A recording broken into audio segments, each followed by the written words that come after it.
Sound Airavati చెప్పు.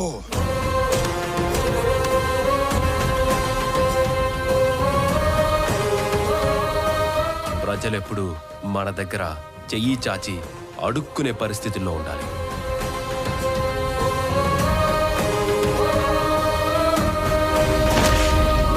సమస్యకి పరిష్కారం దొరికేంత వరకు నీరు ముంచినా, నిప్పు కాల్చినా, పృథ్వీ పూడ్చినా ఇలాగే నిలబడతాం.